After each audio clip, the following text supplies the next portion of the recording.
Hi friends, welcome to our channel. ఈరోజు December 4, 2025 night 12కి వెళ్ళాం ఇంటికి. మళ్ళీ మార్నింగ్ అక్కడ తీసుకొచ్చి హాస్పిటల్ దగ్గర దింపా. ఒక కస్టమర్ కాల్ చేసి 9కి కార్ కావాలి, విజయవాడలో రావాలి హాస్పిటల్కి అని చెప్పారు. అంటే రెగ్యులర్గా తీసుకొచ్చే కస్టమర్ ట్రస్ట్ హాస్పిటల్ ఉంటుంది కదా, అక్కడికి రిజిస్టర్ ఆఫీస్ రోడ్లో. సరే అని చెప్పి 8:30కి ఇంటికి వెళ్ళి గబో ఫ్రెష్ అయ్యి కస్టమర్ని తీసుకొచ్చా.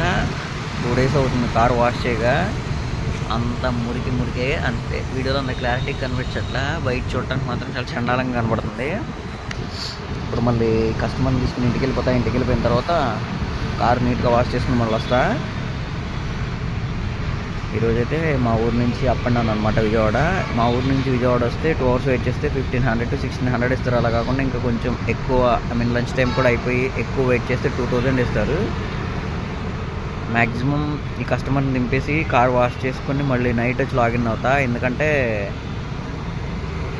మంత్ స్టార్టింగ్ కదా, ఇప్పుడే కొంచెం కష్టపడాలి, లేకపోతే మళ్ళీ ఈఎంఐలు ప్రాబ్లం అయిపోయింది.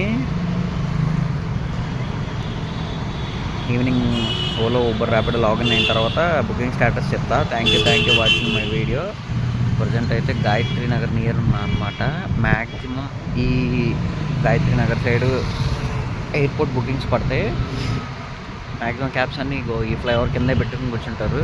అంటే ఇటువైపు తక్కువ అనమాట, దూరంగా కనబడుతుంది కదా, అటువైపు అయితే ఎక్కువ ఉంటుంది. ఇక్కడ కన్స్ట్రక్షన్ జరుగుతుంది కానీ నేను ఇంక ఇటు కొంచెం నేడు ఉంటుంది కానీ ఇంక ఇటువైపు వచ్చేది ఇది కూడా ఓలా క్యాబే. Thank you watching my video. Please like చేయండి, షేర్ చేయండి, సబ్స్క్రైబ్ చేయండి.